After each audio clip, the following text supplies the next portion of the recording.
हरे कृष्णा दोस्तों, राधे राधे। सूर्य की किरणें संसार में तो प्रकाश फैला सकती है, लेकिन मन में नहीं। मन में तो केवल भगवान का नाम ही प्रकाश फैला सकता है। हरे कृष्णा। इसी सुविचार के साथ आप सभी का दिन शुभ और मंगलमय हो। इससे पहले की कथा सुनने के लिए और अपना आशीर्वाद देने के लिए आप सभी को बहुत बहुत धन्यवाद। आज सुनिए आगे की कथा। कंस की आज्ञा से अक्रूर जी बहुत अच्छा कहकर शीघ्र रथ पर सवार हुए और मथुरापुरी से निकलकर नंदगांव की ओर चले। इधर कंस का दूत महाबली केसी कंस के ही आदेश से वृंदावन में आया। श्री कृष्ण का वध करना ही उसकी यात्रा का उद्देश्य था। उसने घोड़े का रूप भर रखा था। वह अपने टप से पृथ्वी को खोदता हुआ, गर्दन के बालों से बादलों को उड़ाता हुआ तथा वेग से उछलकर चंद्रमा और सूर्य के भी मार्ग को लांगतान के पास आ गया। उसके हीसन के शब्द से अर्थात हिनहिनाना के शब्द से मस्त गोप और गोपगणे भयभीत होकर भगवान गोविंद की शरण में गए। उनकी त्राही त्राही की पुकार सुनकर भगवान श्री कृष्ण जल से भरे हुए बादलों की गर्जना के समान गंभीर वाणी में इस प्रकार बोले, हे गोपालगण, इस केसी से डरने की आवश्यकता नहीं है। आप लोग तो गोप जाति के हैं। इस तरह भय से व्याकुल होकर अपने रोज पराक्रम का लोभ क्यों कर रहे हैं? अरे इस दैत्य में शक्ति ही कितनी है और यह हमारा कर भी क्या सकता है? यह तो जोर जोर से हीन करल केवल आतंक फैला रहा है। इस पर तो दैत्यों की सेना सवारी करती है। यह दुष्ट अश्व व्यर्थ ही उछल कूद मचा रहा है। गवालों से ऐसा कहकर भगवान ने उस दैत्य से कहा, ओ दुष्ट, इधर आ, मैं कृष्ण हूँ। जैसे पिनाकधारी वीरभद्र ने पूस के दांत तोड़ दिए थे, उसी तरह मैं भी तेरे सारे दांत तोड़ देता हूँ। ऐसा कहकर भगवान श्री कृष्ण केसी के सामने गए। वह दैत्य भी मुंह फैलाकर उनकी ओर दौड़ पड़ा। श्री कृष्ण ने अपनी बाहों को बढ़ाकर दुष्ट केसी के मुंह में घुसे दिए। उससे टकराकर केसी के सारे दांत शुभ्र मेघ खंडों की तरह छिन्न भिन्न हो गए और धरती पर गिर गए। इधर श्री कृष्ण की भुजा केसी के शरीर में बढ़ती ही चली गई। जैसे अन्नपूर्वक अपेक्षा किया हुआ रोग धीरे धीरे बढ़कर विनाश का कारण बन जाता है, गंभीर बीमारी बन जाता है, वैसे ही वह भुजा भी उस दैत्य की मृत्यु का साधन बन गई। उसके जबड़े फट गए। वह मुख से झाग और रक्त फेंकने लगा। नस नाड़ियों के बंधन टूट जाने से उसके दोनों जबड़े अलग हो गए। वह लीद और पेशाब करता हुआ धरती पर पैर पटकने लगा। उसका सारा शरीर पसीने से तर हो गया था और वह थककर प्राणों से हाथ धो बैठा। उसकी सारी हलचल समाप्त हो गई। जैसे बिजली गिरने से श्री कृष्ण की भुजा से वह महाभयंकर असुर दो टुकड़े होकर गिर पड़ा। केसी को मारने से श्री कृष्ण के शरीर में कोई थकावट ही नहीं हुई थी। वे स्वस्थ रूप से हंसते हुए वहीं खड़े रहे। उस दैत्य के मारे जाने से सभी गोप और गोपियों को बड़ी प्रसन्नता हुई। वे श्री कृष्ण को सब ओर से घेर कर आश्चर्यचकित होकर उनकी स्तुति करने लगे। ठीक उसी समय देवर्षि नारद बड़ी उतावली के साथ वहां आए और बादलों में स्थित हो गए। केसी को मारा गया देखकर वे हर्ष से फूले नहीं समाते थे। नारद जी बोले, जगन्नाथ, आपको धन्यवाद है। हे अच्युत, आपने खेल ही खेल में इस केसी को मार डाला। यह देवताओं को बड़ा भारी क्लेश दिया करता था। मधुसूदन, आपने अपने इस अवतार में जो महान कर्म किए हैं, उनसे मेरे चित्त को बड़ा आश्चर्य और संतोष हुआ। यह अश्वरूपधारी दैत्य जब गर्दन के बालों को हिलाते और हिनहिनाता, तब उस समय देवराज इंद्र और संपूर्ण देवता भी थर्रा उठते थे। हे जनार्दन, आपने केसी नामक दुष्टा, अब लोक में आप केशव नाम से जाने जाएंगे। आपका कल्याण हो। अब मैं जाऊंगा और परसों कंस के यहाँ आपके साथ जो युद्ध होगा उसमें फिर सम्मिलित होगा। हे धरणीधर उग्रसेन, कुमार कंस जब अपने अनुचरण सहित मारा जाएगा, उस समय पृथ्वी का भार आप बहुत कुछ उतार देंगे। उसके बाद भी राजाओं के साथ आपकी अनेक युद्ध हमें देखने को मिलेंगे। गोविंद, आपने देवताओं का बहुत बड़ा कार्य सिद्ध किया और मुझे भी बहुत आदर दिया। आपका कल्याण हो। अब मैं जाता हूँ। नारायण नारायण। ऐसा कहकर नारद जी चले गए। तब श्री कृष्ण अत्यंत सोमाव भाव से ग्वालों के साथ गोकुल में चले गए। व्यास जी कहते हैं, अक्रूर जी शीघ्र चलने वाले रथ पर चढ़कर मथुरा से निकले और श्री कृष्ण के दर्शन का लोभ लेकर नंदगांव की ओर चल पड़े। रास्ते में सोचने लगे, आहा, मुझसे बढ़कर सौभाग्यशाली तो कोई है ही नहीं, क्योंकि आज मैं अंश सहित अवतरित हुए साक्षात भगवान विष्णु का मुख देखूंगा। आज मेरा जन्म सफल हुआ और आने वाला प्रभात तो बहुत ही सुंदर होगा, क्योंकि मैं विकसित कमल के समान नेत्रों वाले भगवान विष्णु के मुख का दर्शन करूंगा, जो स्मरण अथवा ध्यान में आकर भी मनुष्य के सारे पाप हर लेता है।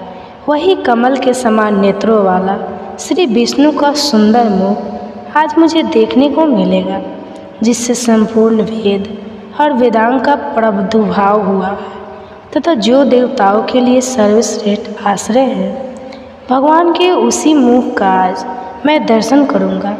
ब्रह्मा, इंद्र, रुद्र, अश्विनी कुमार, वसु, आदित्य तथा मरुतगण जिनके स्वरूप को नहीं जानते, वे श्री हरि आज मेरा स्पर्श करेंगे, जो सर्वव्यापी, सर्वस्वरूप, अव्यभूतों में स्थित व्यापी परमात्मा, वे आज मेरे नेत्रों के अतिथि होंगे, जिन्होंने अपनी योग्य शक्ति से मस्त, कूर्म, वराह और नरसिंह आदि अवतार धारण किए थे।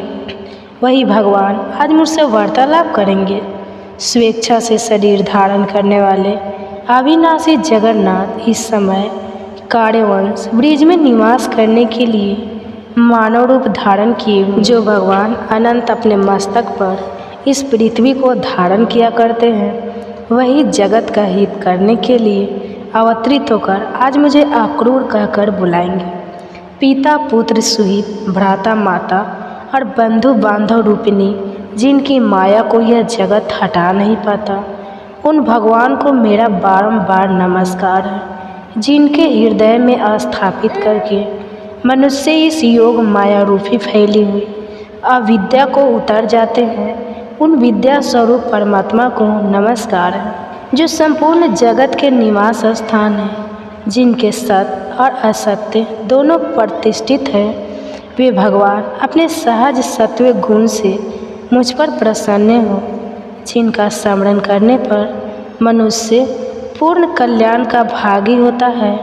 उन पुरुष श्रेष्ठ श्री हरि की मैं सदा के लिए शरण लेता हूँ। इस प्रकार अक्रूर जी का हृदय भक्ति से विनम्र हो रहा था। वे मन में कुछ इस प्रकार श्री विष्णु का चिंतन करते हुए नंदगांव में पहुँच गए। वहाँ उन्होंने भगवान श्री कृष्ण को उस स्थान पर देखा जहाँ गाय दूही जा रही थी। वे बछड़ों के बीच में खड़े हुए थे। उनका श्रीअंग विकसित नील कमल की आवाज़ से सुशोभित था। नेत्र खिले हुए कमल की शोभा धारण करते थे। वक्ष स्थल में श्री वत्स का चिन्ह दिखाई देता था। बड़ी बड़ी बाहें, चौड़ी और उभरी हुई छाती, ऊंची नासिका, विलास युक्त मुस्कान से सुशोभित मुख, लाल लाल नख, शरीर पर पीताम्बर, गले में जंगली पुष्पों के हार, हाथों में स्निग्ध नील लता और कानों में श्वेत कमल पुष्प के आभूषण, यही उनकी झांकी थी। उनके दोनों चरण भूमि पर विराजमान थे। यदुनंदन भद्र जी पर पड़ी, जो हंस, चंद्रमा और कुंद के समान गौर वर्ण थे। उनके शरीर पर नील वस्त्र शोभा पा रहे थे। उनकी कंध ऊंची और बाहें बड़ी बड़ी थी। मुख प्रफुल्ल कमल सा सुशोभित था। नीलांबरधारी गौरांग बलभद्र जी ऐसे लग रहे थे मानो मेघमाला से घिरा हुआ दूसरा कैलाश पर्वत हो। उन दोनों भाइयों को देखकर महाबुद्धिमान अक्रूर जी का मुख कमल प्रसन्नता से खिल उठा। संपूर्ण शरीर में रोमांच आया और वे मन ही मन इस प्रकार कहने लगे, कि इन दोनों बंधुओं के रूप में यहाँ साक्षात भगवान विष्णु विराज रहे हैं। यही वह परम धाम और यही वह परम पद है। अनंत मूर्ति भगवान आज ही मेरे हाथ का स्पर्श करके उसे शोभा संपन्न बना देंगे। इन्हीं भगवान की अंगुलियों के स्पर्श से संपूर्ण पाप नष्ट हो जाने के कारण मनुष्य उत्तम सिद्धि प्राप्त करते हैं तथा अश्विनी कुमार रुद्र, इंद्र और वसु आदि देवता प्रसन्न होकर उन्हें उत्तम वर देते हैं। इन्हीं भगवान ने दैत्यराज की सेना का विनाश करके दैत्य पत्नियों की आंखों का काजल भी छीन लिया। राजा बलि ने जिनके हाथ में संकल्प का जल छोड़कर रसातल में रहते हुए भी मनोहर स्वर्गीय भोग प्राप्त कर लिए तथा देवराज इंद्र ने जिनकी आराधना करके एक मनवंतर के लिए देवलोक का अखंड साम्राज्य प्राप्त किया, वही भगवान कंस के साथ रहने के कारण निर्दोष होते हुए भी दोष के पात्र बने हुए मुझ अक्रूर का क्या आदर नहीं करेंगे। जो साधु पुरुषों से बहिष्कृत है उसके जन्म को धिक्कार है। भगवान श्री हरि ज्ञान स्वरूप है, परिपूर्ण सत्व के पुंज है, सब प्रकार के दोषों से रहित है, अतः वह भक्ति से विनीत होकर आदि मध्य और अंत से रहित अजन्मा पुरुषोत्तम भगवान विष्णु के अंशावतार तथा ईश्वर के भी ईश्वर श्री कृष्ण की शरण में जाता हूँ। इस प्रकार मन ही मन विचार करते हुए वे भगवान श्री कृष्ण के पास गए और मैं यदुवंशु अक्रूर हूँ ऐसा कहकर उनके चरणों में गिर पड़े। भगवान ने भी ध्वजा व्रज और कमल आदि चिन्हों से सुशोभित अपने पर कमलों द्वारा उनका स्पर्श किया और उन्हें खींचकर प्रेम पूर्वक गाढ़ आलिंगन कर दिया। फिर बलराम और श्री कृष्ण ने भी उनसे वार्तालाप किया और उन्हें साथ लेकर अपने भवन में चले गए। एक दूसरों को प्रणाम आदि के बाद अक्रूर ने दोनों भाइयों के साथ बैठकर भोजन किया और यथा योग उनसे सब बातें सुना दी। दुरात्मा दानव कंस ने वासुदेव और देवकों को जिस प्रकार धमकाया था, उग्रसेन के प्रति जैसा उसका बर्ताव था और जिस उद्देश्य से कंस ने उन्हें ब्रज में भेजा था, रजस्वला दोष से शुद्ध होने वाला उपवास है। इस दिन महिलाएं परिवार की सुख शांति और समृद्धि के लिए व्रत रखती हैं। व्रत के दौरान ऋषि पंचमी व्रत की कथा भी सुनती हैं। तो आइए बड़े ही ध्यान से सुने ऋषि पंचमी व्रत की कथा। सतयुग में विदर्भ नगरी में यंज नामक राजा हुए थे। वह ऋषियों के समान थे। उन्हीं के राज में एक कृषक सुमित्र था। उसकी पत्नी जयश्री अत्यंत पतिव्रता थी।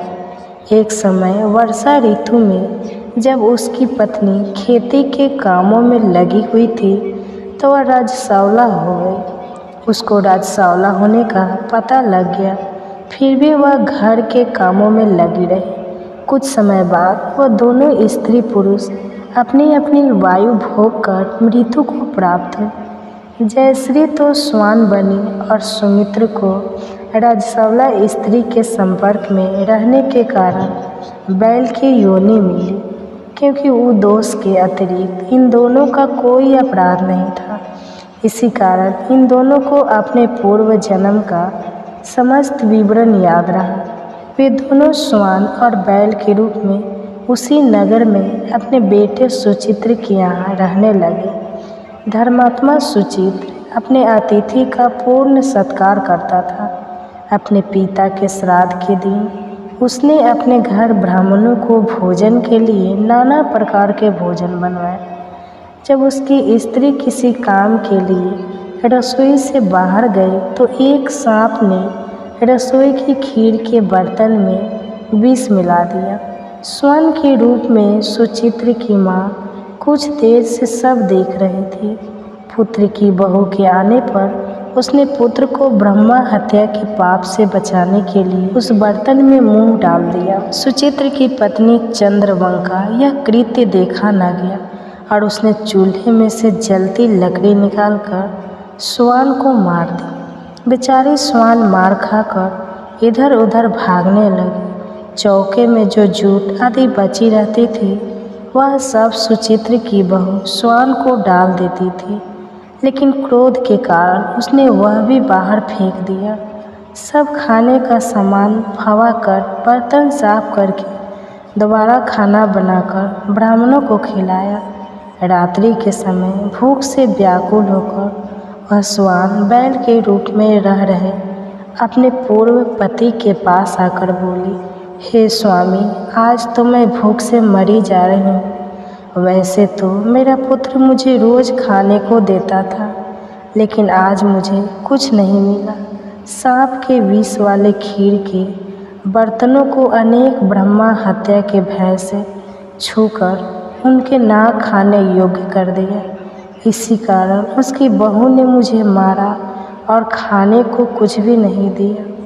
तब वह बैल बोला, हे भद्रे, तेरे पापों के कारण तो मैं भी इस योनि में आ पड़ा हूँ और आज भोजा ढोते ढोते मेरी कमर टूट गई है। आज मैं भी खेत में दिन भर हल चलाता रहा। मेरे पुत्र ने आज मुझे भी भोजन नहीं दिया और मुझे मारा भी। बहुत मुझे इस प्रकार कष्ट देकर उसने इस श्राद्ध को निष्फल कर दिया। अपने माता पिता की इन बातों को सुचित्र सुन रहा था। उसी समय दोनों को भर पेट भोजन कराया और फिर उनके दुख से दुखी होकर वन की ओर चला गया। वन में जाकर ऋषियों से पूछा कि मेरे माता पिता कौन से कर्मों के कारण इस नीच योनियों को प्राप्त हुए हैं और अब किस प्रकार से इनको छुटकारा मिल सकता है। तब सर्वोत्तमा ऋषि बोले, तुम इनकी मुक्ति के लिए पत्नी सहित ऋषि पंचमी का व्रत धारण करो और उसका फल अपने माता पिता को दो। भाद्रपद महीने की शुक्ल पंचमी को मुख शुद्ध करके मध्याह्न में नदी के पवित्र जल में स्नान करना और नए रेशमी कपड़े पहनकर आरूढ़ दंती सहित सप्त ऋषियों का पूजन करना। इतना सुनकर सुचित्र अपने घर लौट आया और अपनी पत्नी सहित ऋषि पंचमी का व्रत विधि विधान से किया। उसके पुण्य से माता पिता दोनों योनियों में से छूट गए। इसलिए जो महिला श्रद्धापूर्वक ऋषि पंचमी का व्रत करती है, वह कथा सुनती है, वह समस्त सांसारिक सुखों को भोग कर बैकुंठ को जाती है। ऋषि पंचमी व्रत की कथा पूरी होती है। यदि अभी तक आपने मेरे चैनल वंदना काव्या को सब्सक्राइब नहीं किया है, तो आप सभी से निवेदन है मेरे चैनल को सब्सक्राइब करें और वीडियो को लाइक करें। कमेंट बॉक्स में जय श्री कृष्णा जरूर लिखिए। भगवान शिव के दर्शन करने के लिए कैलाश पर्वत की ओर निकल पड़े। तभी मार्ग में उन्हें बहुत सारी गाय दिखाई पड़ी और गायों के साथ वहां उन्होंने देखा कि शेर भी घूम रहे हैं। दो विपरीत पशुओं को एक साथ देखकर उन्हें बड़ा आश्चर्य हुआ। तभी उन्हें एक मनुष्य भी वहां दिखाई पड़ा जो गौ के साथ खड़ा था और उन्हें भोजन करा रहा था। देवर्षि नारद उत्सुकतावश उस मनुष्य के पास जाते हैं और पूछते हैं, हे विप्र, यह कौन सा प्रदेश है? यह स्थान तो बड़ा ही विचित्र दिखाई पड़ रहा है। गाय और शेर एक साथ घूम रहे हैं और दोनों को एक दूसरे का कोई भय नहीं। तब वह मनुष्य कहता है, हे मुनिवर, यह कैलाश पर्वत है। यहाँ पर भगवान शिव की बड़ी माया फैली हुई है। इसी कारण से यहाँ पर कोई हिंसा नहीं करता है। शिव जी की माया से ही इस दुर्गम प्रदेश में सभी पशुओं को उत्तम भोजन मिलता है। यह बात सुनकर देवर्षि नारद भगवान शिव से मिलने के लिए उनके आस्थान पर जाते हैं। देवर्षि को देखकर भगवान शिव कहते हैं, आइए देवर्षि, कैलाश में आपका स्वागत है। आप किस उद्देश्य से यहाँ पधारे हैं? तब देवर्षि कहने लगे, हे भोलेनाथ, मन में आपके दर्शनों की इच्छा हुई तो मैं चला आया। आपके दर्शन करने मात्र से तो भक्तों के सभी कष्ट दूर हो जाते हैं। तब भगवान शिव कहते हैं, हे देवर्षि, फिर भी आपके मन में कोई न कोई संकट तो अवश्य होगी, इसलिए आप निसंकोच होकर पूछिए। देवर्षि ने कहा, भोलेनाथ, आप तो अंतर्यामी हैं, सब कुछ जानते हैं, फिर भी पूछ रहे हैं। यदि दास को आज्ञा दे तो पूछने का प्रयास करता हूँ। हे भोलेनाथ, आप तो पशुपति नाथ हैं, इसलिए आप समस्त प्राणियों के रहस्य भी जानते हैं। आज मैं आपके पास गौ माता के महात्म को सुनने के लिए आया हूँ। हे प्रभु, गौ माता को सबसे अधिक प्रिय चीज़ कौन सी है और उन्हें कौन सी वस्तु खिलाने से मनुष्य के दुख दूर हो जाते हैं? देवर्ष के पूछने पर भगवान शिव ने कहा, हे देवर्ष, आपने समस्त मानव जाति के कल्याण हेतु उत्तम प्रश्न किया। इस प्रश्न का उत्तर देने के से पहले मैं आपको इससे जुड़ा एक प्राचीन इतिहास सुनाता हूँ। इस प्राचीन इतिहास के माध्यम से आपके मन में जो शंकाएं उठ रही है उन सब का समाधान हो जाएगा। इसलिए आप इस कथा को ध्यान से पूरा सुनिए।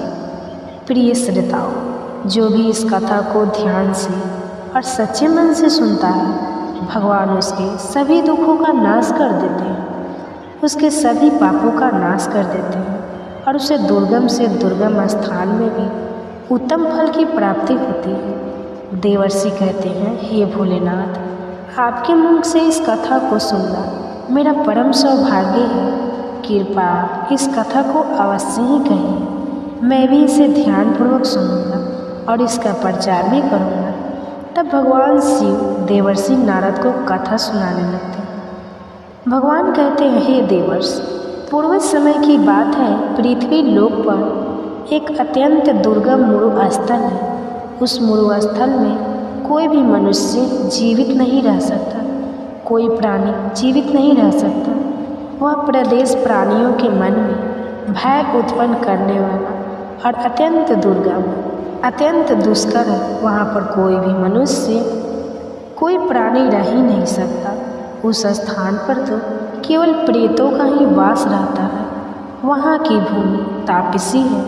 उस स्थान पर बड़े बड़े सर्प रहते हैं जो अत्यंत दुष्ट और भयंकर है। उस मरुथल में सूखे हुए और थोड़ी छाया वाले वृक्ष उगते हैं। समी, खैर, पलाश, करील, पीलू आदि प्रकार के वृक्ष उस स्थान पर पाए जाते हैं। कांटों से भरे हुए यह वृक्ष अत्यंत भयंकर दिखाई पड़ते हैं। उन पर कभी कोई फल नहीं उगते हैं। इसी कारण से कोई प्राणी वहाँ पर जीवित नहीं रह पाते। उस जगह पर तो केवल पाप करने वाले भूत, प्रेत और पिशाची निवास करते हैं। यमराज के द्वारा कष्ट भोगने के लिए उस स्थान पर उन्हें छोड़ा जाता है। भूख और प्यास से व्याकुल होकर वे प्रेत उस निर्जन स्थान पर भटकते रहते हैं। उस मरुस्थल में बहुत कम वर्षा होती है। आसमान में बादल भी कभी कभार ही दिखाई पड़ते हैं। पीने का पानी ढूंढने पर भी नहीं मिलता। वर्षा होने पर भूमि पर जो जल गिरता है वह भी तुरंत ही अदृश्य हो जाता है। इस बार एक बनिया अपने साथियों के साथ उस निर्जल स्थान की ओर चलने लगा। उस दुर्भाग्यवश वह अपने साथियों से बिछड़कर उस निर्जल स्थान में पहुंच गया। उस मरुस्थल में वह इधर उधर भटकने लगा और अपने साथियों को खोजने लगा। बहुत देर तक इधर उधर भटकने के बाद उसके मन में भ्रम होने लगा। अधिक समय तक चलने के कारण वह भूख और प्यास से अत्यंत पीड़ित हो गया। उसे अपनी प्यास बुझाने के लिए उस दुर्गम स्थान पर कहीं जल की एक बूंद भी दिखाई नहीं पड़ी। फिर वह एक स्थान पर खड़ा होकर चारों दिशाओं की ओर देखकर सोचने लगा कि किस दिशा में गांव है, किस दिशा में जल है, मैं कहाँ जाऊँ। लगता है अब तो इसी स्थान पर मेरी मृत्यु हो जाएगी। ऐसा सोचकर वह भगवान विष्णु की आराधना करने लगा। फिर उसी समय उसे कुछ प्रेत दिखाई पड़े जो उसी की तरफ आ रहे थे। उन प्रेतों के भयंकर रूप को देखकर वह बनिया भयभीत हो गया। वे सारे प्रेत भयंकर आवाज़ें करते हुए उसकी तरफ ही आने लगे। उस स्थान पर छुपने के लिए कोई जगह ही नहीं थी। अब बनिए के शरीर में बल नहीं था, थका हारा था, भूख प्यास से व्याकुल था। इस कारण वह भाग भी नहीं पा रहा था। इसलिए चुपचाप उसी जगह पर खड़ा होकर आंखें बंद करके वह भगवान से प्रार्थना करने लगा। फिर वे भयंकर प्रेत उस बनिए के पास आ गए और उसे दुर्बल जानकर उसे इस प्रकार कहने लगे, हे मनुष्य, इस भयंकर मरुस्थल में किस कारण से तुम्हारा आना हुआ? लगता है तुम अपने साथियों से बिछड़कर इस वन में भटक रहे हो। तुम्हारे मुख को देखकर लगता है कि तुम तो भूख और प्यास से भी पीड़ित हो। उन प्रेतों को ऐसे वचन सुनकर बनियों को बड़ा आश्चर्य हुआ और सोचने लगा, बड़ी ही विचित्र बात है। यह भयंकर प्रेत मुझे खाने के बजाय मेरा हालचाल पूछ रहे हैं। तब वह बनिया उस प्रेतों से कहने लगा, हे प्रेतों, दुर्भाग्य से मैं अपने साथियों से बिछड़कर इस स्थान पर आ गया हूँ। कृपया तुम मुझे मत खाओ। मैं भगवान विष्णु भक्त हूँ। इस समय में भूख और प्यास से व्याकुल हो रहा हूँ। तब उस प्रेत ने कहा, हे मनुष्य, तुम चिंता मत करो, हम तुम्हें नहीं खाएंगे। भगवान की कृपा से हमें इस मुरु स्थल में भी उत्तम भोजन मिलता है। इस प्रकार से कहकर उस प्रेत ने अचानक से एक कोटली प्रकट की, जिसमें तरह तरह के व्यंजन और जल से भरा एक कलश भी रखा हुआ था। वह प्रेत उस बनिया से कहने लगा, हे मनुष्य, लो यह टोकरी तुम्हारे लिए है। इसमें से तुम जितना मर्जी चाहे खा सकते हो और पानी भी पी सकते हो। उस टोकरी में रखे हुए व्यंजनों को देखकर वह बनिया बहुत खुश हुआ। उसने तुरंत ही सबसे पहले उस टोकरी में से अन्न लिया और उसे जल्दी जल्दी खा लिया। उस अन्न को खाने के बाद उसने भर पेट पानी पिया। इस प्रकार उसकी भूख और प्यास शांत हो। इस प्रकार उसका दुख दूर हो गया। तब उस बनिए ने प्रेत को प्रणाम करते कहा, हे प्रेतों, तुम्हारा धन्यवाद है। आज तुमने मेरी भूख और प्यास मिटाई है। फिर उस प्रेत ने अन्य प्रेतों को भी भोजन करने के लिए कहा। सभी प्रेतों ने उस टोकरी में बचा हुआ भोजन खा लिया। फिर वह टोकरी कहीं अचानक से अदृश्य भी हो गई। इस विचित्र घटना को देखकर बनियों को और भी आश्चर्य हुआ। तब उस बनिए ने उस प्रेत राज से कहा, हे भाई, इस वन में मुझे यह बड़े आश्चर्य की बात लग रही है। इस वन में न फल के पेड़ है, न नदी है और न सरोवर है। फिर भी तुम्हें इतना सुंदर और स्वादिष्ट भोजन और जल कहाँ से मिला? तुम कौन हो और इस वन में किस कारण से तुम लोग भटक रहे हो? कृपया मुझे विस्तार से सारा वृत्तांत बताओ। तब वह प्रेत बताने लगा, हे मनुष्य, तुम्हें अपने पूर्व जन्म की बात बताता हूँ, इसलिए तुम ध्यानपूर्वक सुनो। पूर्व जन्म में मैं मध्य देश में रहता। मैं बहुत ही धनवान सेठ था। मेरे पास किसी चीज़ की कोई कमी नहीं थी। मैंने व्यापार करके बहुत सारा धन कमाया था, लेकिन उस नगर में मेरे जितना दुरात्मा भी कोई नहीं था। मैंने दूसरों को लूटकर सूद लेकर धन अर्जित किया था और मैंने बहुत सारे लोगों के साथ छल भी किया था। मैंने अपने जीवन में कभी भी भगवान की पूजा नहीं की, कभी दूसरों को दान नहीं दिया। उसी समय मेरे एक गुणवान ब्राह्मण मित्र थे जो सदा मेरे हित की बात किया करते थे। उन्होंने मुझे बहुत बार महत्वपूर्ण ज्ञान दिया। धन की रक्षा के लिए उन्होंने अनेक उपाय भी बताए। फिर एक दिन में उनके साथ तापी नदी के तट पर चलना। उस जगह पर जाकर मैंने उनके साथ उस नदी में स्नान किया और वहाँ पर एक प्राचीन आश्रम भी था। उस आश्रम में बहुत सारी गाय हुई थी।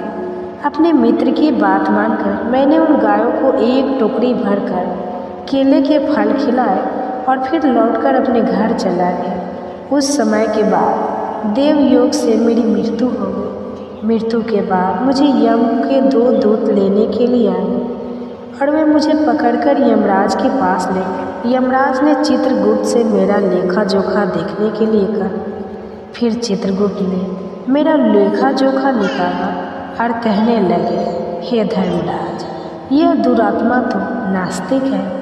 इसने कभी ईश्वर की पूजा नहीं की, इसने कभी दान धर्म नहीं किया, किंतु इसने अपने जीवन में केवल एक ही पुण्य का काम किया है और वह यह कि इसने गायों को केले के फल खिलाए।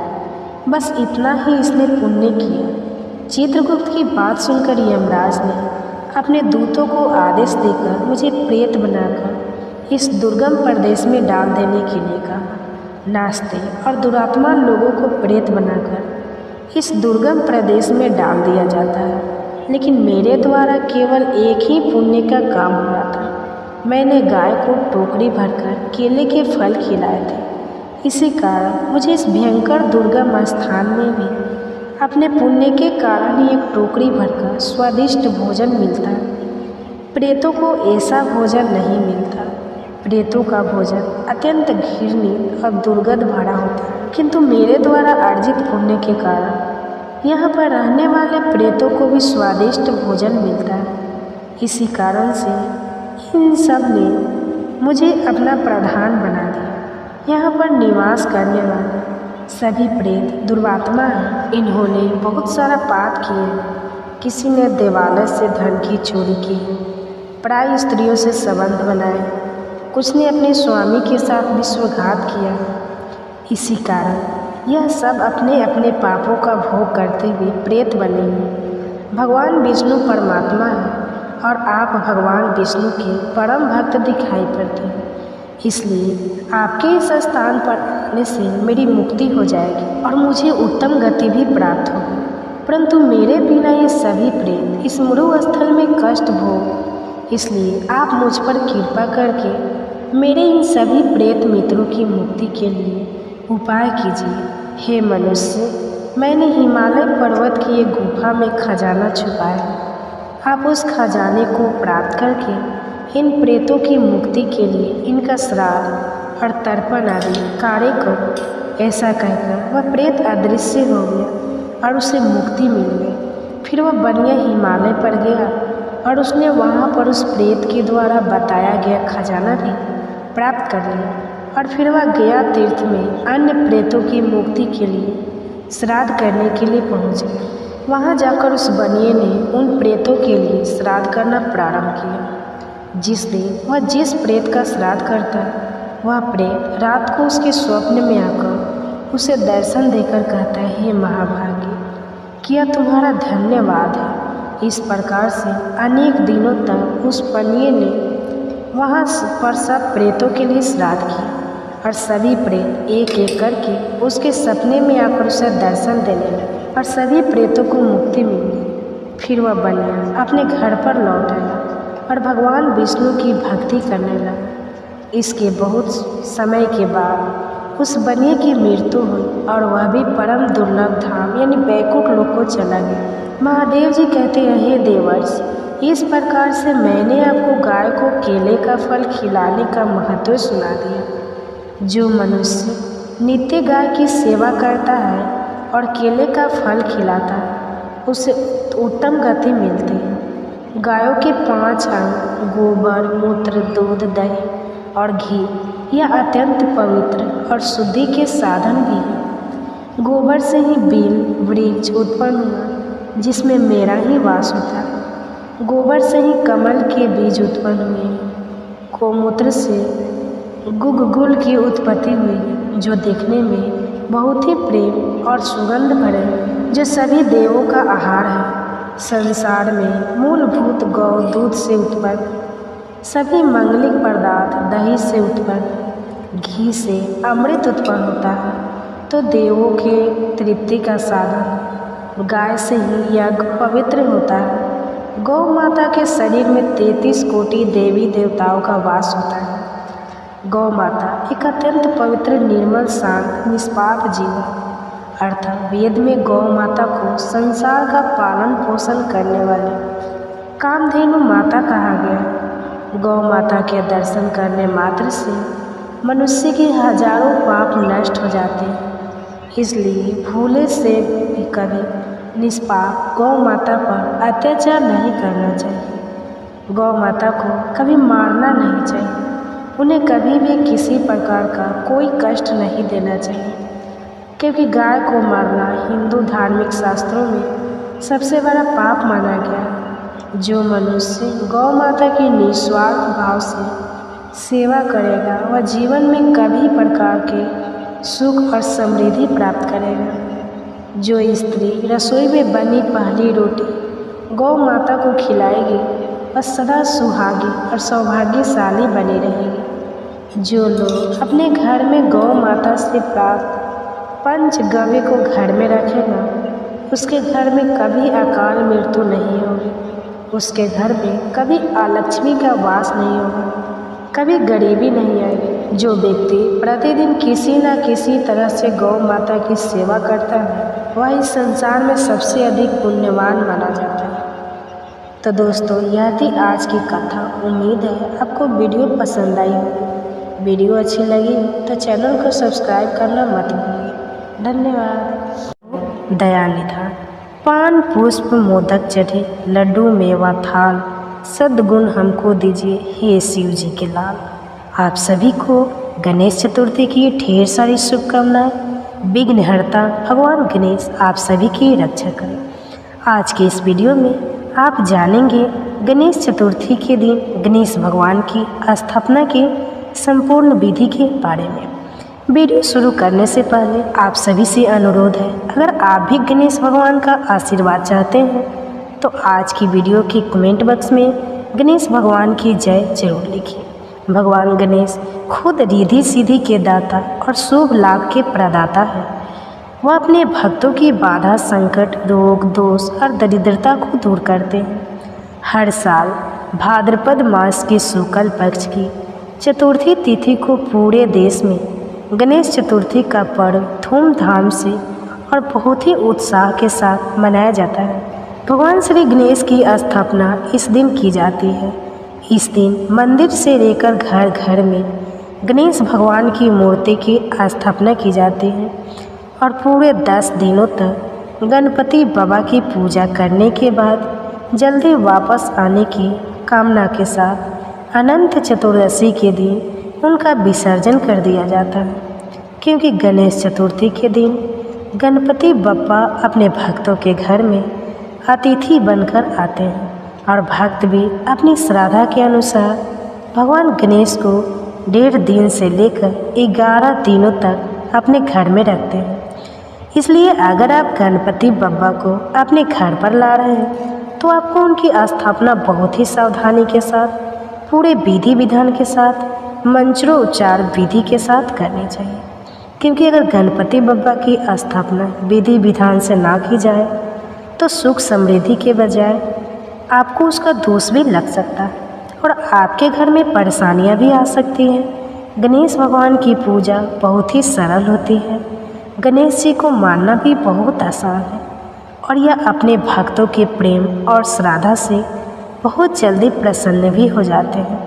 बस गणेश जी की पूजा में सात्विकता, शुद्धता और आचरण का ध्यान आपको रखना है। हो सके तो गणेश जी के लिए सभी प्रसाद आप घर पर ही बनाएं और बहुत प्रेम से पूजा करके बहुत ही प्रेम से भगवान को भोग भी लगाएं। अगर घर पर गणेश जी की स्थापना आप कर रहे हैं तो जितने दिन गणेश जी को बैठाएं उतने दिन गणेश जी को अकेला ना छोड़ें और अखंड दीपक का भी ध्यान रखें। रोज़ सुबह शाम गणेश जी की पूजा और आरती करें। अगर आप अपने घर पर गणपति की स्थापना कर रहे हैं तो ध्यान रखें कि मूर्ति बहुत ज़्यादा बड़ी नहीं होनी चाहिए। मूर्ति पूरी तरह प्राकृतिक सामग्री से बनी होनी चाहिए ताकि विसर्जन करते समय किसी भी तरह का कोई भी प्राकृतिक नुकसान ना हो और विसर्जन करने से जल भी दूषित ना हो। अगर आप चाहें तो घर पर भी मिट्टी से गणेश जी भगवान उनकी स्थापना करके पूजा कर सकते हैं, जो कि बहुत शुभ माना जाता है। बप्पा की मूर्ति पीले या फिर लाल रंग की सबसे ज़्यादा शुभ मानी जाती है। 4 भुजाओं वाले लाल रंग के गणपति को संकटहरण गणपति कहा जाता है और इनकी पूजा से सभी संकटों का नाश होता है। ध्यान रखें कि बैठे हुए गणपति की मूर्ति ही आपको घर पर लानी चाहिए और गणपति की सूंड बाईं तरफ को, यानी कि बप्पा की बाईं तरफ को जो सूंड मुड़ जाती है, उनके वही वाले गणपति आपको घर पर लाना शुभ रहता है। समय का भी आपको ध्यान रखना है कि किस समय बाबा की मूर्ति स्थापित करनी चाहिए। तो सबसे शुभ मुहूर्त दोपहर का माना जाता है। अगर दोपहर में शुभ मुहूर्त नहीं है, मुहूर्त बीत चुका हो, तो ऐसे में आप सुबह भी गणपति बप्पा की स्थापना कर सकते हैं। बप्पा की स्थापना में पूजा में कलश भी जरूर स्थापित करें। गणेश जी की चौकी उत्तर पूर्व दिशा में रखें। कलश को उत्तर दिशा में रखना चाहिए और ध्यान रखें कि भाद्रपद शुक्ल चतुर्थी की रात को चंद्रमा को अर्घ्य देते समय चंद्रमा को देखना नहीं है। गणेश जी को पीले गेंदे के फूल, गूडल के फूल बहुत प्रिय हैं, तो आप इन फूलों को चढ़ा सकते हैं। भोग में लड्डू, मोदक, मोतीचूर के लड्डू, पंचमेवा गुड़ और घी, दुर्वा पान, सुपारी, इलायची आप भगवान को भोग लगा सकते हैं। गणपति बप्पा को हमेशा ढककर ही घर पर लाना चाहिए। जब तक उनकी स्थापना नहीं होती तब तक आपको उनके मुख के दर्शन नहीं करने चाहिए। जिस समय आप मार्केट में गणपति बप्पा को चुन रहे हैं उस समय आप उनके मुख के दर्शन कर सकते हैं, लेकिन घर पर लाते समय आप उन्हें लाल या पीले वस्त्र से पूरी तरह ढककर घर लाएं। जब उनकी प्रतिष्ठित हो जाए उसके बाद ही आपको उनके मुख के दर्शन करने चाहिए।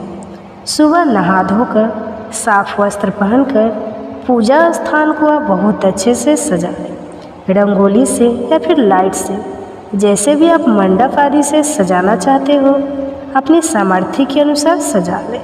और जिस स्थान पर गणेश जी की स्थापना करनी है वहाँ पर आटे से एक अल्पन या चौक पूरे रंगोली बनाएं। उस रंगोली के ऊपर एक चौकी या पाटा रख दें जिस पर आपको लाल या पीला कपड़ा बिछाना है। अब उस चौकी पर एक मुट्ठी बिना टूटे हुए चावल रखें। पूजा में कभी भी टूटे हुए चावलों का प्रयोग नहीं करना चाहिए। फिर उस पर आप ओम श्री गणेशाय नमः करते हुए अपने बप्पा को बहुत प्रेम से बिठाएं। आप गणेश जी के एक तरफ चावल का ढेर बनाकर उस पर कलश की स्थापना करें। इसके लिए कलश पर वास्तविक चिन्ह बनाएं, उस पर मौलिया कलावा बांधे। इस कलश को चावल के ढेर पर आपको रख देना है। आप गंगा का ध्यान करते हुए आपको कलश में भर रखना है, जल भरना है। उसमें एक सुपारी, एक सिक्का, एक हल्दी की गांठ डालें। इसके बाद कलश में 5 या 7 आम या फिर अशोक के पत्ते रखें और उसके ऊपर आप नारियल रखें। यदि आप नारियल नहीं रखते हैं तो आप पूर्ण पात रखकर उसके ऊपर दीपक भी जला सकते हैं। नारियल रख रहे हैं तो नारियल में कलावा बांधे, रोली से तिलक या टीका लगाए और हाथ जोड़कर प्रार्थना करें। सभी देवी देवताओं का आलिंगन करें। पूजा शुरू करने से पहले हाथ जोड़कर मन ही मन अपने गुरु का भी ध्यान आपको करना है। अगर कोई गुरु नहीं है तो गायत्री माता का आप ध्यान करें और सबसे पहले प्रथम पूजनीय गणेश भगवान जी का ध्यान करें। इसके बाद 3 बार आचमन करें। इसके लिए अपने मंदिर में रखे जल में से 1 चम्मच जल लेकर अपनी दाईं हथेली पर डालें और उसे श्रद्धापूर्वक पी लें। कई बार लोग आचमन वाले जल को पीने के बाद अपने सिर पर हाथ फेरते हैं, तो ऐसा नहीं करना है। इसके बाद आपको 3 बार आचमन करना है। ओम गंग गणपति नमः या ओम श्री गणेशाय नमः यदि मंत्रों का जाप करते रहे। इसके बाद हाथ से माथे और कानों को छूकर प्रणाम करें। फिर पूजा का संकल्प आपको लेना है। इसके लिए आपको हाथ से माथे और कानों को छूकर प्रणाम करने के बाद उस हथेली को धोकर उसी हथेली में थोड़े से अक्षत, जल और पुष्प रखकर आंखें बंद करके भगवान श्री गणेश का ध्यान करना है। पूजा का संकल्प लेना है। आंखें बंद कर अपना नाम, अपने कुल, अपने पितृ आदि का नाम लेकर आपको भगवान श्री गणेश से प्रार्थना करनी है कि मैं पूरे विधि विधान से आपकी पूजा अर्चना करना चाहती हूँ।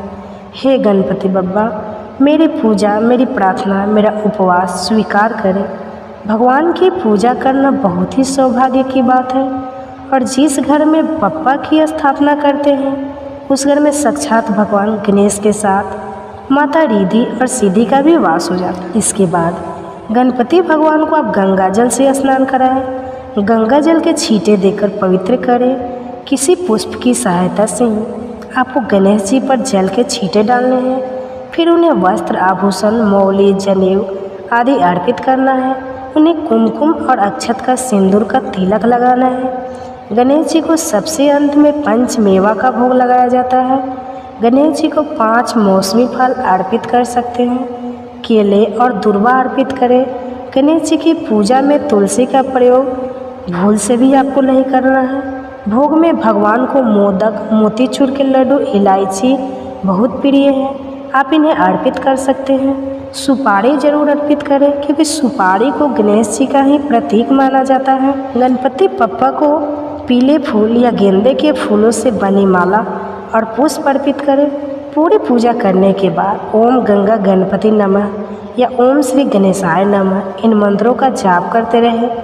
गणेश जी के दाईं तरफ कुछ अक्षत रखकर उस पर एक अखंड दीपक जलाना चाहिए और प्रार्थना करनी चाहिए कि हे गणपति, आपका हमारे घर में स्वागत, आप हमारे घर में पधारिए और हमारे घर को खुशियों से भर दीजिए। पूजा स्थान पर आप धूप दीप जलाएं, फिर गणपति बप्पा की आरती करें। पूजा के अंत में हाथ जोड़कर मन ही मन प्रार्थना करें कि हे बप्पा, अगर जाने अनजाने में हमसे कोई भूल चूक हुई हो तो उसके लिए हमें सब परिवार को क्षमा कीजिएगा। भगवान गणेश जी से अपनी मनोकामना पूर्ति के लिए प्रार्थना करें, उनसे बुद्धि का वरदान मांगें और प्रार्थना करें कि हर साल इसी प्रकार उनकी पूजा करने का, उनकी स्थापना करने का शुभ अवसर आपको मिलता रहे। बप्पा की स्थापना करने के साथ ही बप्पा के दाईं और बाईं तरफ सुपारी के रूप में माँ रिद्धि सिद्धि की स्थापना भी आपको जरूर करनी चाहिए। इस बात को आपको नहीं भूलना है। इस प्रकार से बप्पा की स्थापना की जाती है। फिर सुबह और शाम बप्पा की पूजा करके उन्हें जो भी भोग आपके घर में बनाना है शुद्ध सात्विक उसका भोग लगाकर फिर उसे प्रसाद रूप में ग्रहण करना चाहिए। जब आपके घर में गणपति की स्थापना होती है तब आपको अपने पूरे घर की शुद्धता का ध्यान रखना है। घर में कोई भी ऐसा व्यक्ति प्रवेश ना करे जिसने मांस मदिरा का या नशे का सेवन किया हो। घर में जितने दिन तक बप्पा विराजमान है शुद्ध सात्विक भोजन ही बनाना चाहिए। हो सके तो परिवार के पूरे सदस्यों को मिलकर ही सुबह और शाम की पूजा करके भगवान को भोग लगाना चाहिए। बप्पा की पूजा के लिए आप अपने आसपास के लोगों को भी आमंत्रित कर सकते हैं। धूमधाम से भजन कीर्तन करते हुए आपको इस प्रकार से पूजा करनी चाहिए और फिर अपने सामर्थ्य के अनुसार चाहे 1.5 दिन, 3 दिन, 5 दिन या 11 दिन तक बप्पा को अपने घर में विराजित करके अंतिम दिन आपको उनका विसर्जन करना चाहिए। वैसे तो बप्पा को अनंत चतुर्दशी के दिन विदाई दी जाती है, उनका विसर्जन किया जाता है, लेकिन आप 1.5 दिन में भी बप्पा का विसर्जन कर सकते हैं। इसके लिए आपको अनंत चतुर्दशी का इंतज़ार नहीं करना पड़ेगा। आप बप्पा को विसर्जन करते समय बहुत ध्यान से उनका विसर्जन करें। जिस प्रकार से हम उन्हें घर लाते हैं उसमें सावधानी बरतते हैं, उसी प्रकार से आपको जब भी विसर्जन करना हो तो धूमधाम से पहले उनकी पूजा करनी है। पूजा में या घर पर जितने दिन तक भगवान आपके घर रहे हैं, कोई गलती हुई हो भोग में, पूजा में, उसके लिए क्षमा याचना करनी चाहिए। फिर अबीर गुलाल भगवान को सबसे पहले अर्पित करके अबीर गुलाल उड़ाते हुए धूमधाम से खुशी मनाते हुए बप्पा को अंतिम विदाई देनी चाहिए और प्रार्थना करनी चाहिए कि अगले साल बप्पा फिर से आपके घर पधारें। किस प्रकार विसर्जन किया जाता है और यदि आसपास नदी या तालाब की सुविधा ना हो तो घर पर आप विसर्जन कैसे कर सकते हैं, इस बारे में कंप्लीट जानकारी भी आपको हमारे चैनल पर मिल जाएगी। अगर आपको ये जानकारी अच्छी लगी हो तो वीडियो को लाइक कीजिएगा। हमारे चैनल पर हर दिन पौराणिक कथाएं भी सुनाई जाती हैं, साथ ही गणेश चतुर्थी की कथा भी सुनाई जाएगी। अगर आपको कथाएं सुनना पसंद है तो आप इन कथाओं को भी अपना प्यार जरूर दीजिए। धन्यवाद। कहते हैं इनकी पूजा करने से वैवाहिक जीवन की हर परेशानी दूर हो सकती है। जिस पर भी चौथ माता की कृपा होती है उनके घर में हमेशा सुख समृद्धि और खुशहाली बनी रहती है। चतुर्थी तिथि की देवी है चौथ माता। ऐसे में हर महीने की चतुर्थी तिथि पर चौथ माता की कथा पढ़ने से या सुनने का भी नियम है। तो प्रिय भक्तजनों, आज के इस वीडियो में मैं आपको सुनाने जा रही हूँ चौथ माता की दुर्लभ और पौराणिक कथा, जिसे आप सभी भक्त जानों को पूरा अवश्य सुनना चाहिए, क्योंकि चौथ माता की कृपा से सभी दुख दूर हो जाते हैं और मनोकामनाएं भी पूर्ण होती हैं। अपनी अपनी मनोकामनाओं को मन में रखकर आज इस कथा का श्रवण अवश्य कीजिएगा। प्राचीन कथा के अनुसार एक बार एक सेठ सेठानी थे। उनके एक बेटा और बहू भी थे। बहू सबको भोजन कराकर फिर स्वयं भोजन करा करती। उनकी एक पड़ोसन ऐसी भी थी जो रोज़ बहू से पूछती कि बहू आज क्या बनाया खाया है। बहू कहती ठंडो बासी। एक दिन उसके पति ने ऐसा सुनकर विचार किया कि आज तो पकवान बनाया जाए, फिर देखिए मेरी पत्नी क्या कहती। उसने तरह तरह के पकवान बनवाए और घर के सभी लोगों ने एक साथ बैठकर भोजन किया। आज भी पड़ोसन ने पूछा तो बहू ने वही कहा, ठंडो बासी। सेठ के लड़के ने सोचा हो ना हो कोई बात जरूर है जिस कारण मेरी पत्नी ऐसा कहती है। फिर उसने अपनी पत्नी से पूछा, तुम रोज़ ठंडो बासी खाया ऐसा क्यों कहती हो, जबकि हम सब ने तो एक साथ बैठकर कई तरह के पकवान खाए। तब उसकी पत्नी बोली, हम सब जो खा रहे हैं वह हमारे बाप दादाओं की कमाई है। जिस दिन आप कमा कर लाओगे उस दिन मैं समझूंगी कि हम ताज़ा भोजन कर रहे हैं। सेठ के लड़के ने इस बात पर खूब विचार किया। फिर एक दिन अपनी माँ से बोला, माँ मैं एक बड़े शहर में पैसे कमाने जा रहा हूँ।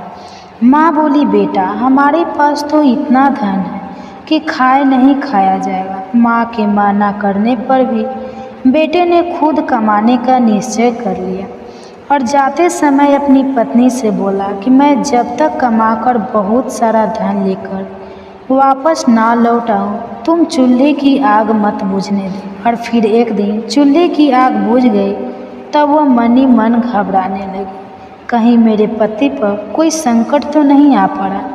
जल्दी से पड़ोस में से आग लगाकर चूल्हे में रख दी। ऐसा सोचकर वह पड़ोस में गई। वहाँ पड़ोसन चौथ माता का व्रत पूजन कर रही थी। पड़ोसन ने कहा, बहन थोड़ी देर में आकर ले जाना। बहू ने पड़ोसन से पूछा कि आप यह व्रत क्यों करती हो, इससे क्या मिलता है। पड़ोसन बोली, चौथ माता के इस व्रत को करने से अन्न लक्ष्मी मिले और अपनी मनोकामना भी पूरी होती है। अब बहू भी चौथ माता का व्रत करने लगी। दीवार पर चौथ माता बनाई और उस दिन घी गुड़ का चूरमा बनाकर रात को चंद्रमा को अर्घ्य देकर भोजन करती। ऐसा करते करते उसे बहुत दिन बीत गए। उधर चौथ माता ने बहू के पति को सपने में दर्शन दिए कि साहूकार के बेटे तू जाग रहा है कि सो रहा है, तेरी पत्नी तुझे बहुत याद कर रही है, जा घर जा और उसकी चिंता मिटा। तू दुकान खोलकर कंकु केसर का पागलिया बनाकर बैठ जाना, आज तेरा सारा हिसाब किताब चुकता हो जाएगा। अब तो चौथ माता ने जैसा कहा था वैसा ही हुआ। उसने घर जाने की तैयारी की और भारी भरकम धन दौलत लेकर चल पड़ा। रास्ते में एक बड़ा सा काला नागफन फैलाए बैठा गया और बोला, आज तो मैं तुझे डसूंगा, छोड़ूंगा नहीं, तेरी उम्र पूरी हो गई है। सेठ का लड़का बोला, आज चौथ माता ने मुझे सपना दिया है तो मैं अपनी पत्नी से मिलने घर जा रहा हूँ। वहाँ मेरी पत्नी मेरा इंतज़ार कर रही होगी, बहुत चिंता कर रही होगी। मैं उससे मिलकर ज़रूर वापस आऊँगा, तब तू मुझे डस लेना। नाग बोला, तू अगर शपथ लेकर जाओ तो ही मैं तुझे जाने दूँगा, अगर तुम लौट कर ना आए तो मैं तुम्हारे घर पर आकर भी तुम्हें डस लूँगा। इस प्रकार साहूकार का वह बेटा सांप को वचन देकर अपने घर पहुँच गया। वहाँ सभी से हंसी खुशी से मिला और भोजन करके फिर एक कोने में उदास होकर बैठ गया। उसकी पत्नी ने उदासी का कारण पूछा तो पति ने काले नाग वाली बात बताते हुए कहा, अगर मैं उसके पास नहीं जाऊंगा तो वह घर आकर ही मुझे डस। पत्नी बहुत चतुर थी, बोली, आप घबराओ नहीं, लेट जाओ, मैं एक उपाय करती हूँ। पत्नी ने कमरे के 7 पीढ़ी धोई। पहली पीढ़ी पर रेत, दूसरी पीढ़ी पर इत्र, तीसरे पर गुलाल फूल, चौथी पर कंकु केसर, 5वीं पर लड्डू पेड़ा, 6ठी पर गादी गलीचा और 7वीं पीढ़ी पर दूध से भरकर कटोरा रख दिया। इस प्रकार वह 7 ही पीढ़ी सजाकर बैठ गई। आधी रात होते ही वह नाग आकर परी चढ़ने लगा। पहली पीढ़ी पर रेत से लौट गया और कहने लगा, सेठ की बहू ने आराम तो बहुत दिया, लेकिन क्या करूं, वचन से बया कर यहाँ आया, इसलिए जरूर इस प्रकार सातों ही पीढ़ी हो। पर वह नाग आराम करता हुआ और कहता कि डसरुका ने विचार किया कि अगर मैं इसे नहीं डसा तो पूजन फिर कौन मानेगा। तो गणेश जी, चंद्रमा जी और चौथ माता ने साहूकार के बेटे को बचाने का विचार किया। चंद्रमा जी ने उजाला कर दिया, चौथ माता ढाल बन गई और गणेश जी ने तलवार लेकर नाग को मार दिया और ढाल से ढक दिया। बहू भी थकी हारी सो गई। दिन हुआ तो लोग बेड से मिले, परंतु बेटा बहू तो उठे ही नहीं थे। बहुत देर हो गई तो माँ उन्हें उठाने के लिए गई। माँ ने सातों पीढ़ियों पर जो कुछ देखा तो बहुत घबराई और जोर से बेटे बहू को आवाज़ लगाई। बेटा बहू उठे तो देखा कि एक ढाल तलवार वहाँ पड़ी है। अब ढाल उठाई तो वही काला नाग मरा हुआ पड़ा है। बेटा बहू ने सोचा कि आज तो धर्म कर्म ही आए। जब भगवान श्री गणेश और चौथ माता ने हमारी रक्षा की है, चौथ माता अपने जैसे सेठ के बेटे की बहू की रक्षा की, वैसे सबकी रक्षा करना। प्रेम से बोलिए चौथ माता की जय। यह थी आज की कथा। अगर आपको अच्छी लगी हो तो वीडियो को लाइक और चैनल को सब्सक्राइब नहीं किया हो तो ज़रूर कर लीजिएगा, ताकि इसी तरह की कथा आप हमारे चैनल पर हर दिन सुन सके। धन्यवाद। जी के राम स्वरूप की पूजा की जाती है। गणेश जी का यह स्वरूप अत्यंत ही वीर भयंकर है, जिनका ध्यान करने से भक्तों को साहस, स्थिरता, सुरक्षा, सुख, शांति, समृद्धि की प्राप्ति होती है। इनकी पूजा करके कथा महिमा को सुनने वाला व्यक्ति कभी भी निर्धन नहीं होता तथा शत्रु का उसे भय भी नहीं रहता। पुत्रों से घर सदा हरा भरा रहता है। इस दिन बहुला गाय माता की भी पूजा की जाती है, जिससे संतान को लंबी उम्र का वरदान प्राप्त होता है और उनका भविष्य उज्जवल होता है। तो आज मैं सुना रही हूँ राम गणपति जी की और बहुला गाय माता भादवा चौथ माता की संपूर्ण व्रत कथा। महिमा तो इसलिए आप सभी भक्तगण इस कथा को आधा अधूरा छोड़े बिना पूरे अंत तक सुनिए। इससे व्रत का पूर्ण फल प्राप्त होता है। कथा को आधे पर ही त्याग करने से प्रथम पूज्य गणेश जी का अपमान होता है। तो आप कथा को पूरा सुने। बहुला चतुर्थी व्रत की पौराणिक कथा द्वापर युग में जब भगवान विष्णु का कृष्ण अवतार हुआ, तब उनके सहायक के रूप में देवी देवताओं ने भी गोपियों का रूप लेकर अवतार लिया।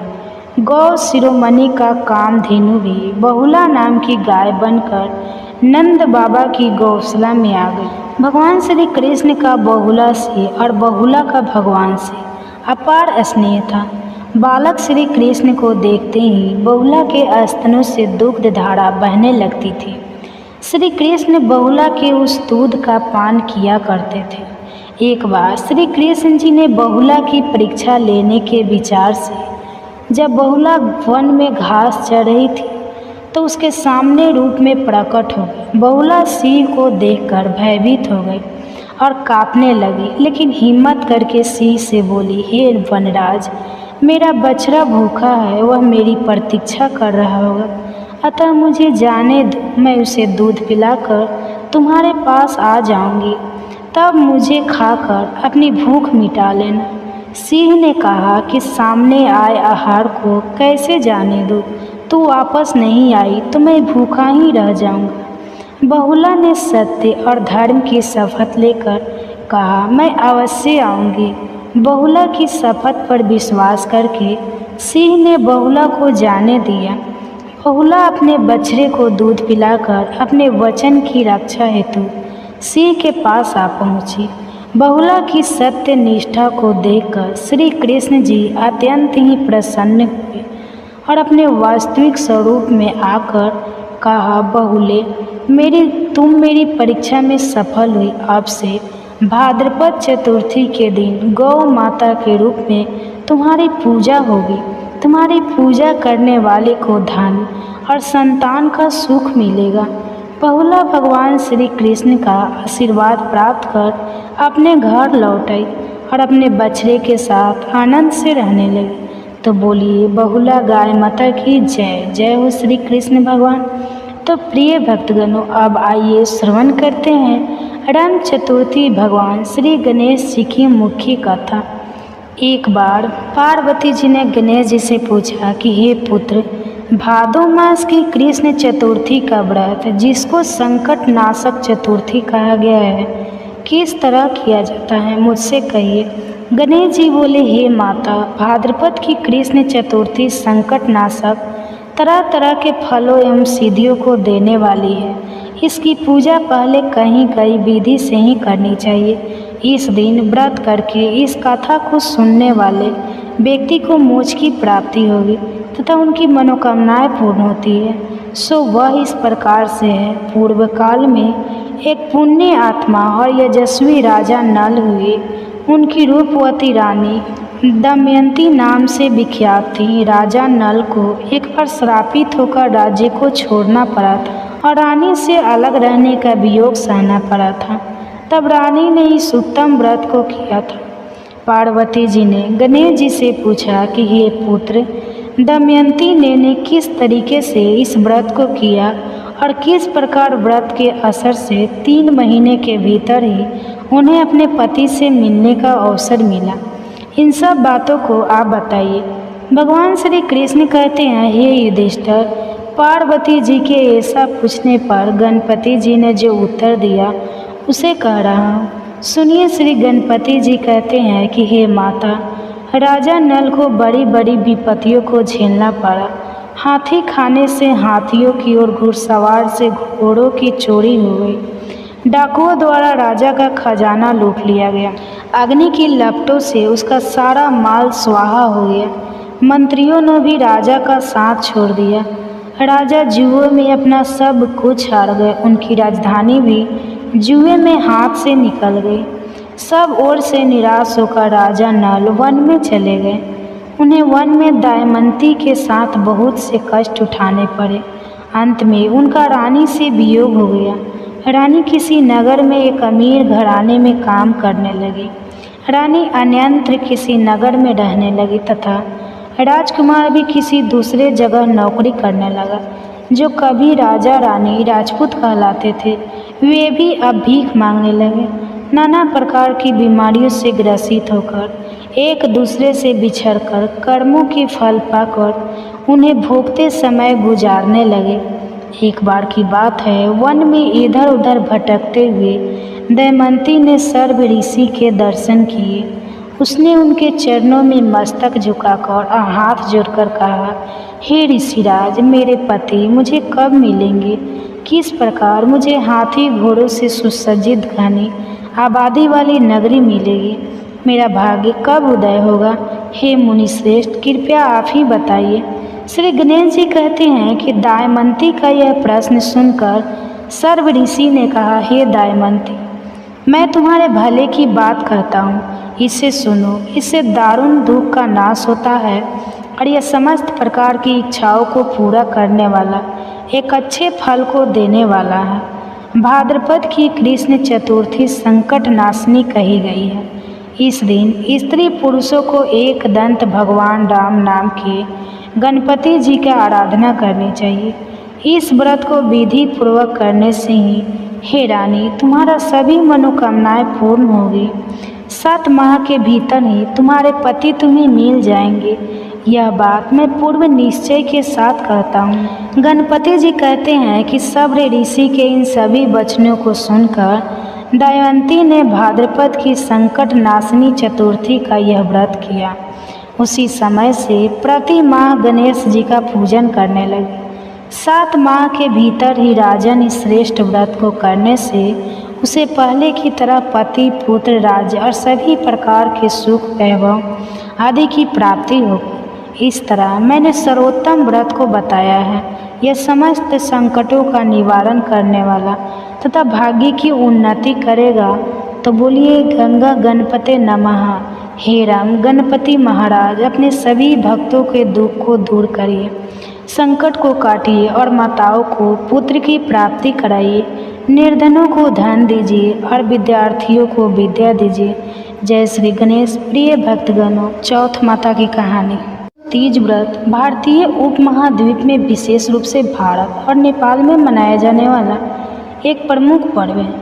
यह व्रत मुख्यतः महिलाओं द्वारा अपने पति की लंबी उम्र और सुख समृद्धि के लिए किया जाता है। तीज व्रत की कई धार्मिक कथाएं और मान्यताएं हैं, जिनमें से एक प्रमुख कहानी देवी पार्वती और भगवान शिव से जुड़ी है। कहानी के अनुसार एक बार देवी पार्वती ने भगवान शिव को प्राप्त करने के लिए कई कठिन तपस्या की। पार्वती एक राजकुमारी थी और शिव हिमालय के योगी थे। उनका प्रेम और श्रद्धा इतनी गहरी थी कि उन्होंने कई वर्षों तक कठिन तपस्या की। इस तपस्या के दौरान पार्वती ने केवल फल फूल खाकर और कठिन साधना करके समय बिताया। वे निरंतर भगवान शिव की आराधना करते रहे और हर दिन एक विशेष प्रकार की पूजा करते रहे। लेकिन भगवान शिव ने पार्वती की तपस्या की परीक्षा लेने के लिए उनके जीवन में कई कठिनाइयाँ डाली। पार्वती की तपस्या के दौरान वे अनेक बाधाओं और संकटों का सामना करती रही, फिर भी उनकी भक्ति अडिग रही। अतः उनकी तपस्या और भक्ति देखकर भगवान शिव प्रभावित हुए और उन्होंने पार्वती को दर्शन देने और विवाह का प्रस्ताव दिया। उनके इस तपस्वी प्रेम और लगन के कारण ही तीज व्रत का महत्व है। तीज व्रत के दौरान महिलाएं पार्वती की भांति व्रत रखती हैं और भगवान शिव और पार्वती की पूजा करती है। यह व्रत खासकर सावन माह की तीज के दिन किया जाता है। महिलाएं इस दिन उपवास रहती है और व्रत के दौरान विशेष पूजा अर्चना, कथा सुनना और सज धज कर पारंपरिक व्रत पालन करती हैं। तीज व्रत के माध्यम से महिलाएं अपने पति के सुख समृद्धि और लंबी उम्र की कामना करती हैं। इसके साथ ही यह पर्व पारंपरिक रूप से एकता, प्रेम और भक्ति का प्रतीक है। इस दिन महिलाएं एक साथ मिलकर पूजा करती है, गीत गाती है और विभिन्न सांस्कृतिक गतिविधियों में भाग लेती हैं। तीज व्रत का यह पर्व सिर्फ पति पत्नी के रिश्ते को मजबूत करने का माध्यम ही नहीं है, बल्कि यह एकता, भक्ति और सामाजिक समरसता का भी प्रतीक है। इस प्रकार तीज व्रत की कहानी हमें सिखाती है कि सच्ची भक्ति और